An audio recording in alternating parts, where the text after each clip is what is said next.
നമസ്കാരം, മലയാളി വാർത്തയിലേക്ക് സ്വാഗതം. ഹണിമൂൺ ആഘോഷത്തിനിടെ സ്വന്തം ഭർത്താവിനെ ഭാര്യയും കാമുകനും ചേർന്ന് കൊലപ്പെടുത്തിയത് രാജ്യം വലിയ നടുങ്ങലോടുകൂടിയാണ് കേട്ടത്. അതുപോലെ ട്വിസ്റ്റുകൾ നിറഞ്ഞ കേസ് കൂടിയായിരുന്നു ഇത്. ഇപ്പോഴിതാ സംഭവത്തിന്റെ കൂടുതൽ വിവരങ്ങൾ പോലീസ് പുറത്തുവിട്ടിരിക്കുകയാണ്. ഭർത്താവിനെ യുവതിയും കാമുകനും ചേർന്ന് കൊലപ്പെടുത്തിയത് മുൻകൂട്ടി തയ്യാറാക്കിയ പദ്ധതി അനുസരിച്ചെന്ന് പോലീസ്. ഇൻഡോർ സ്വദേശിയായ രാജ രഘുവംശി എന്ന 29 വയസ്സുകാരനെ കൊലപ്പെടുത്താൻ ഗൂഢാലോചന നടത്തിയത് ഭാര്യ സോനവും കാമുകൻ രാജുവും ചേർന്നാണ്. രാജുവിന്റെ ചിത്രങ്ങൾ ഇപ്പോൾ പുറത്തു വന്നിട്ടുണ്ട്. സോനുവും രാജുവും തമ്മിലുള്ള വിവാഹം കഴിഞ്ഞ ഒരാഴ്ചയ്ക്ക് ശേഷമാണ് ഗൂഢാലോചന നടത്തിയത്. ഇതിനായി 3 വാടക കൊലയാളികളെയും ഏർപ്പെടുത്തുകയും ചെയ്തിരുന്നു. വിവാഹത്തിന് മുൻപ് തന്നെ സോനത്തിന് രാജുമായി പ്രണയമുണ്ടായിരുന്നു. സോനത്തിന്റെ സഹോദരന്റെ ഈ ടൈൽസ് ഡിസ്ട്രിബ്യൂഷൻ കമ്പനിയിലെ ജീവനക്കാരനായിരുന്നു 20-കാരനായ രാജ്. എന്നാൽ വീട്ടുകാർ ബിസിനസ്സുകാരനായ രാജ രഘുവംശിയുമായി വിവാഹം നടത്തുകയായിരുന്നു. ഇരുവരുടെയും ബിസിനസ് കുടുംബപരമായി വളരെ നല്ല ബന്ധവുമാണുള്ളത്. ബിസിനസ് കുടുംബമായതിനാൽ തന്നെ രാജുമായുള്ള വിവാഹം ഉറപ്പിക്കുകയായിരുന്നു. മെയ് മാസം 11-ാം തീയതിയായിരുന്നു ഇരുവരും തമ്മിലുള്ള വിവാഹം. മെയ് 18-ന് രാജുവും സോനവും ചേർന്ന് ഭർത്താവിനെ വകവരുത്താൻ തീരുമാനിക്കുകയായിരുന്നുവെന്നാണ് പോലീസ് പറയുന്നത്. കൊലപാതകം നടത്തുവാനായി വിശാൽ ചൌഹാൻ, ആനന്ദ് കുമാർ, ആകാശ് രജ്പുത് എന്നിവരെ രാജ് വാടകയ്ക്കെടുത്തു. മെയ് 20-ാം തീയതിയാണ് രാജുവും അതുപോലെ തന്നെ രാജയും സോനവും മധുവിധു ആഘോഷിക്കാനായി മേഘാലയയിലേക്ക് പുറപ്പെട്ടത്. അവിടെ മധുവിധു യാത്രക്കിടെ തങ്ങളുടെ ലൊക്കേഷൻ സംബന്ധിച്ച വിവരങ്ങൾ കൊലയാളികൾക്ക് നൽകിയത് സോനമായിരുന്നു. മെയ് 23-നാണ് സോഹ്രയിൽ നിന്ന് ദമ്പതിമാരെ കാണാനില്ല എന്ന വാർത്ത പുറം ലോകം അറിയുന്നത്. ഒരാഴ്ചയ്ക്കിപ്പുറം ജൂൺ 2-ാം തീയതി രാജ രഘുവംശിയുടെ മൃതദേഹം മേഘാലയയിലെ ഈ വയാസ്വാഗോഡ് വെള്ളച്ചാട്ടത്തിന് സമീപത്തെ കൊക്കയിൽ നിന്ന് കണ്ടെത്തി. സോനത്തിനെ കാണാതാവുകയും ചെയ്തിരുന്നു. അതേസമയം തന്റെ മകന് വിവാഹം കഴിഞ്ഞ ഉടൻ ഹണിമൂണിന് പോകാൻ താല്പര്യമില്ലായിരുന്നുവെന്ന് അമ്മ ഉമാ രഘുവംശി പറയുകയാണ്. എന്നാൽ ഭാര്യ സോനം അവനെ നിർബന്ധിച്ച് ടിക്കറ്റ് ബുക്ക് ചെയ്യുകയായിരുന്നു.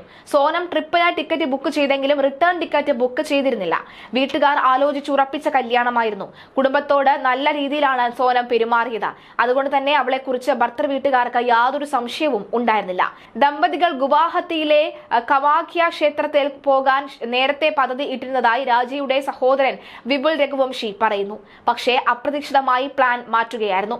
സോനത്തിന്റെ നിർബന്ധപ്രകാരമാണ് എന്റെ മകൻ മേഘാലയയിലേക്ക് പോയത്.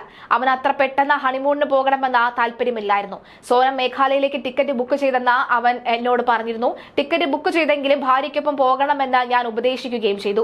ഉമ്മ രഘുവംശിയാണ് ഇക്കാര്യങ്ങൾ പറയുന്നത്. ഈ മരണപ്പെട്ട യുവാവിന്റെ അമ്മയാണ്. മേഘാലയയിൽ നിന്നുള്ള റിട്ടേൺ ടിക്കറ്റ് ബുക്ക് ചെയ്തിട്ട് ഉണ്ടെങ്കിലും 6-7 ദിവസത്തിനകം ഇൻഡോറിലേക്ക് മടങ്ങുമെന്ന് രാജ പറഞ്ഞതായി അമ്മ അറിയിച്ചു. സോനത്തിന് ഒരു പോറൽ പോലും ഇല്ല. സോനത്തിന്റെ ഒടുവിലത്തെ ചിത്രം കണ്ട് അമ്മ ഞെട്ടൽ പ്രകടിപ്പിച്ചു. അവരുടെ ദേഹത്ത് ഒരു പോറൽ പോലുമില്ല. ഏതൊരു അവസ്ഥയിലാണ് അവർ രാജയെ വിട്ടുപോയത് എന്ന് എനിക്കറിയണം, ഉമ്മ പറയുകയായിരുന്നു. വിവാഹ നിശ്ചയം കഴിഞ്ഞെങ്കിലും ഇപ്പോഴത്തെ ചെറുപ്പക്കാരുടേത് പോലെ രാജയ്ക്കൊപ്പം പുറത്തു പോകുന്നതിലൊന്നും സോനത്തിന് താല്പര്യമില്ലായിരുന്നു. തനിക്ക് ഓഫീസിൽ പിടിപ്പത് ജോലി ഉണ്ടെന്നായിരുന്നു അതിനെക്കുറിച്ച് ചോദിക്കുമ്പോഴൊക്കെ തന്നെ അവർ മറുപടി നൽകുന്നത്. അവൾക്ക് വിളിക്കാൻ സാധിച്ചില്ലെങ്കിലും രാജയ്ക്ക് വിളിക്കാമല്ലോ എന്നായിരുന്നു സോനത്തിന്റെ നിലപാട്. വിവാഹത്തിന് മുമ്പ് യുവതി-യുവാക്കൾ തമ്മിൽ കാണുന്നത് തങ്ങളുടെ കുടുംബം അനുവദിക്കാറില്ലെന്നും സോനത്തിന്റെ പിതാവ് അത്തരം കൂടിക്കാഴ്ചകൾ താല്പര്യമില്ല എന്നും സോനത്തിന്റെ അമ്മ പറഞ്ഞിരുന്നു. പരമ്പരാഗത രീതിയിൽ പെണ്ണിന്റെയും ചെറുക്കന്റെയും സമ്മതത്തോടുകൂടി വീട്ടുകാരുടെ ആശീർവാദത്തോടു കൂടിയായിരുന്നു വിവാഹം. രാജ വിവാഹത്തിന് ശേഷം വളരെ സന്തോഷവാനായിരുന്നു. സോനത്തിനെ ഭാര്യ എന്ന നിലയിൽ അവൻ വല്ലാതെ തന്നെ ആഗ്രഹിച്ചിരുന്നു. അവർ ഭർത്താവിനെ കൊല്ലുമെന്ന് ഞങ്ങൾ വിശ്വസിക്കാനും കഴിയുന്നില്ല. അവൻ കല്യാണം കഴിക്കാതിരുന്നുവെങ്കിൽ അവൻ ഇപ്പോഴും ജീവനോടെ ഉണ്ടാകുമായിരുന്നുവെന്ന് അമ്മ സങ്കടപ്പെട്ട് പറയുകയാണ്. മകനെ നഷ്ടപ്പെട്ട ശേഷം രാത്രികളിൽ തനിക്ക് ഉറക്കം നഷ്ടപ്പെട്ടുവെന്നും സോനത്തിനെ തൂക്കിക്കൊല്ലണമെന്നുമാണ് ഉമ പറയുന്നത്. അവനെതിരെ തെറ്റ് ചെയ്തവരെല്ലാം ശിക്ഷിക്കപ്പെടുമെന്ന് അവന്റെ ഫോട്ടോ നോക്കി പറയുകയാണെന്നും ഉമ്മ മാധ്യമങ്ങളോട് പറഞ്ഞു. രാജയുടെ കുടുംബത്തിന് സോനം കാമുകൻ രാജ് കുശാൽക്കൊപ്പം ചേർന്ന അരുംകൊലയ്ക്ക് കൂട്ടുനിന്ന് എന്ന് വിശ്വസിക്കാൻ കഴിയുന്നില്ലെന്നാണ് പറയുന്നത്. സോനത്തിന്റെ പങ്കിനെ കുറിച്ച് വിശദമായ അന്വേഷണം നടത്തണം. അവർ അങ്ങനെ ചെയ്തെങ്കിൽ തന്നെ എന്തിന് എന്ന ചോദ്യവുമുണ്ട്. ഇരുവരുടെയും സമ്മതത്തോടു കൂടിയാണ് വിവാഹം നടന്നത്. ഇരുവരും സന്തോഷത്തിലുമായിരുന്നു. അങ്ങനെയെങ്കിൽ അവൾ എന്തിന് ഇത് ചെയ്തു എന്നും രാജയുടെ ഏറ്റവും അടുത്ത ബന്ധുക്കൾ പറയുകയാണ്. തന്റെ വീട്ടിൽ നിന്ന് 10 ലക്ഷത്തോളം വിലമതിക്കുന്ന സ്വർണ്ണാഭരണങ്ങളും അണിഞ്ഞാണ് രാജ ഹണിമൂണിന് പോയത്. ഡയമണ്ട് റിംഗ്, ചെയിന്, ബ്രേസ്ലെറ്റ് ഇതെല്ലാം ഹണിമൂണിന് പോകുമ്പോൾ രാജ ധരിച്ചിരുന്നു. എന്തിന് ഇത്രയും ആഭരണം ധരിക്കണോ എന്ന് അമ്മ ചോദിച്ചപ്പോൾ സോനം നിർബന്ധിച്ചുവെന്നായിരുന്നു രാജയുടെ മറുപടി. രാജയും സോനവും മെയ് 11-നാണ് വിവാഹിതരായത്. മെയ് 20-ന് മേഘാലയയിലേക്ക് ഹണിമൂണിന് പോയി.